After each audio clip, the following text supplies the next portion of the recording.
নমস্কার। যুক্তি তর্ক সঙ্গে অর্কই আপনাদের স্বাগত। আপনাদের সঙ্গে আমি অর্কপ্রভ সরকার। ন্যাশনালিস্ট সিটিজেন্স পার্টি অফ ইন্ডিয়ার এই নামটি সম্পর্কে এখন বঙ্গবাসী সম্পূর্ণ অবহিত হয়েছেন। অনেক তামঝামের পর, অনেক নাটকীয় বৈঠকের পর শেষ পর্যন্ত নাটক তো মঞ্চস্থ হলো এবং জবনিকাপাত হলো। Nationalist citizens party of India সদর দপ্তর এই নবান্নের অদূরে সাঁকরাইলে এবং প্রতিষ্ঠাতা শিউলি কুণ্ডু। অস্বীকৃত রাজনৈতিক দল, কিন্তু রেজিস্টার্ড পলিটিক্যাল আউটফিট। এই ধরনের বহু রাজনৈতিক দল দেশের বিভিন্ন রাজ্যে আছে।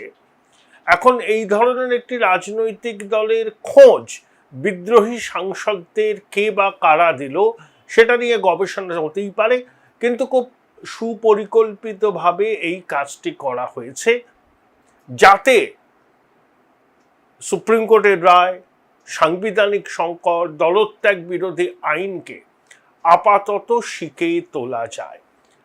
অভিষেক বন্দ্যোপাধ্যায় একটা চিঠি দিয়েছিলেন 10ই জুন লোকসভা স্পিকার ওম বিড়লাকে ইমেল মারফত, এবং 13ই জুন কীর্তি আজাদ এবং সাগরিকা ঘোষ মাননীয় অধ্যক্ষ ওম বিড়লার বাসভবনে গিয়ে তার হাতে চিঠির প্রতিলিপি তুলে দেন। সেই চিঠির সারাংশটা কি সেটা আমার এই প্রতিবেদনের একেবারে বলতে পারেন মুখ্য উপজীব্য।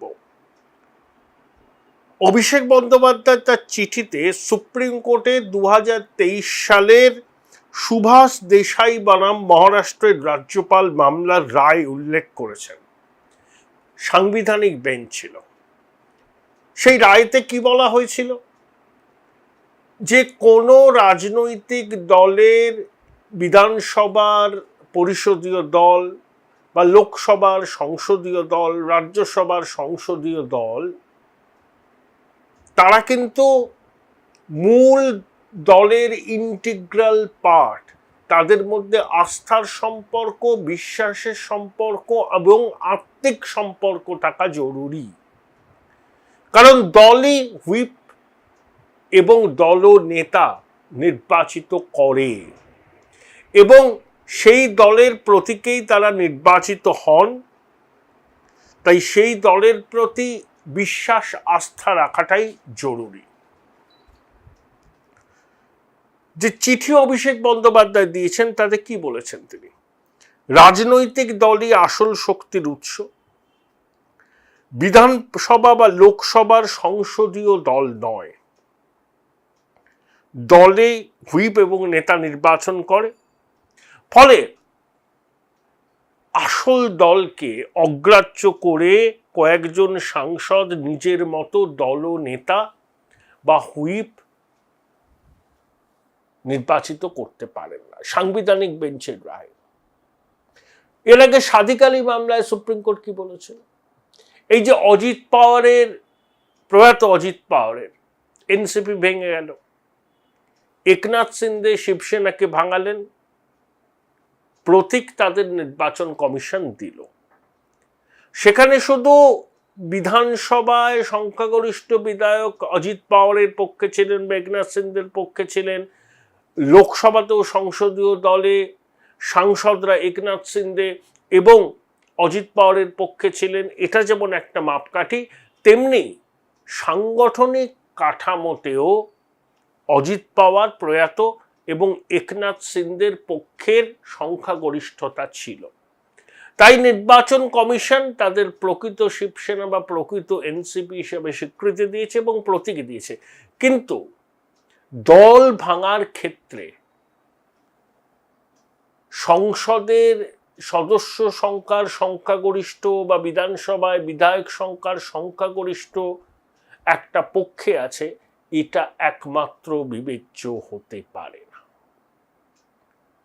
দেখুন, সুখেন্দু শেখর রায় যেমন দল থেকে ইস্তফা দিয়েছেন, সাংসদ পদ থেকে ইস্তফা দিয়েছেন, তিনি এখন মুক্ত বিহঙ্গ।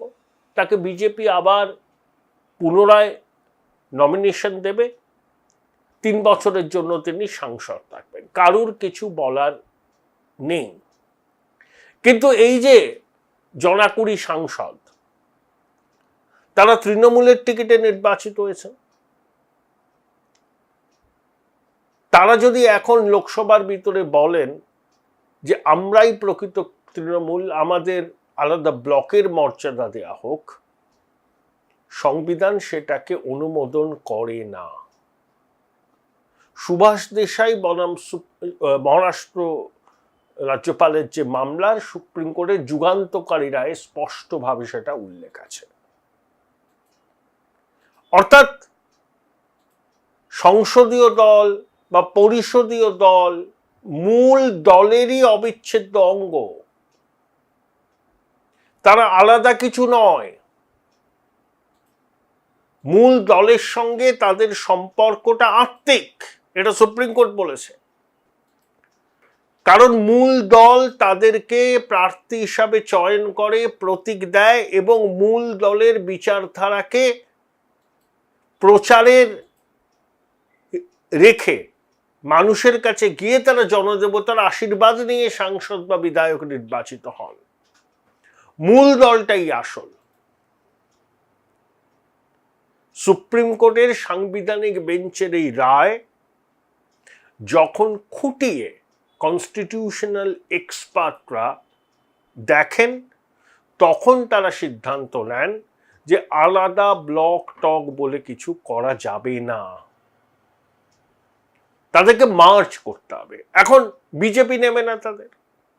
আবার ওই সাংসদদের মধ্যে সংখ্যালঘু সম্প্রদায় 3 জন আছেন, আবু তাহের, খলিলুর রহমানের ইউসুফ পাঠান, তাদের পক্ষে বিজেপিতে যাওয়া সম্ভব নয়। তাই এই nationalist citizens party of India, Sudip বাবু বলেছেন তারা নাকি তৃণমূলের প্রতীক পাওয়ার জন্য আদালতের শরণাপন্ন হবেন কি হবেন সেটা উনি জানেন।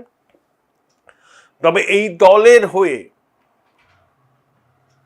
বা অন্য দলের হয়েও যদি আগামী দিনে এরা নির্বাচনে লড়েন, নোটার সঙ্গে এদের প্রতিদ্বন্দ্বিতা হবে, নোটার সঙ্গে। দেখুন, বিজেপির পারপাস সাফ। বিজেপি সংখ্যা চায় লোকসভায়, সংবিধান সংশোধনী বিলগুলো পাশ করাতে হবে। 20 জন সাংসদের সমর্থন জোগাড় করে ফেললো তারা, এবং তৃণমূল কংগ্রেস বলে আর কিছু রইল না।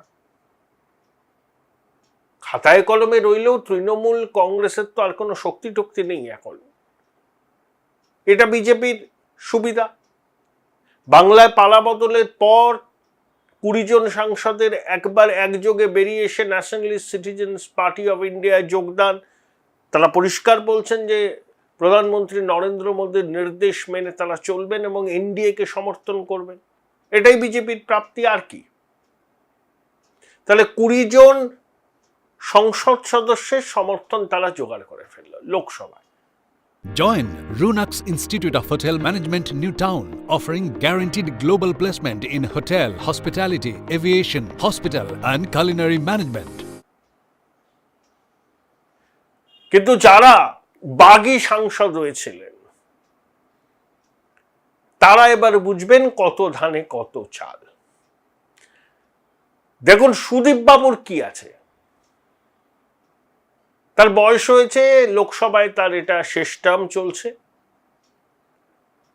আরো অনেকেই আগামী দিনে রাজনীতিতে থাকবেন না, কিন্তু এই টেনিওরটা কমপ্লিট করতে চান। সাংসদ তহবিলের বিষয়টা আছে, এলাকার উন্নয়নের নানা রকম গল্প গাথা তারা ছড়াচ্ছেন। কিন্তু ওই যে 20 জন গেছেন, 98% আর পুনরায় নির্বাচিত হতে পারবেন না। অনেকে তো ভোটেই দাঁড়াবেন না ভয়ে। জাস্ট সংসদে 3টে বছর ঠিকঠাকভাবে থেকে বিলাস আরামের মধ্যে থাকার বন্দোবস্ত তারা পাকা করেছেন।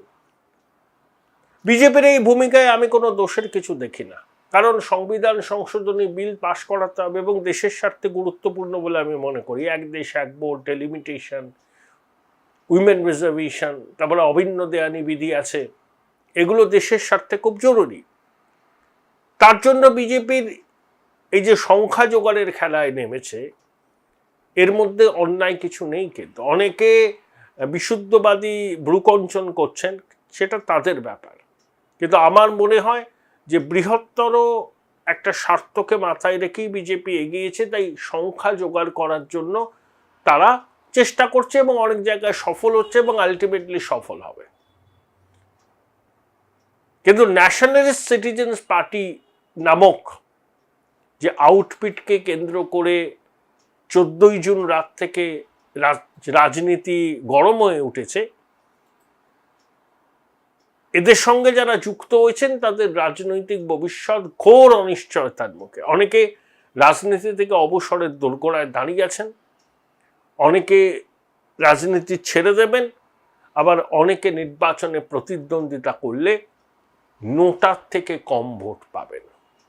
আপনাদের স্বনির্বন্ধ অনুরোধ, চ্যানেল সাবস্ক্রাইব করবেন, থ্যাঙ্কস বাটনে ক্লিক করতে ভুলবেন না। হাই, আমি একটা বই পোকা।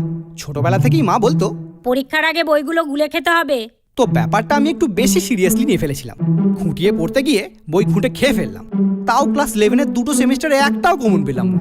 কিন্তু 12-এর সেমিস্টারগুলোতে ছক্কা মেরেছি, কারণ আমি ডিসকভার করেছিলাম মৌলিক লাইব্রেরি প্রকাশিত সম্রাট সিরিজের সমস্ত এক্সক্লুসিভ সাজেশন বুক উইথ প্রচুর কমন পাওয়ার গ্যারান্টি, প্লাস টেস্টি ছিল।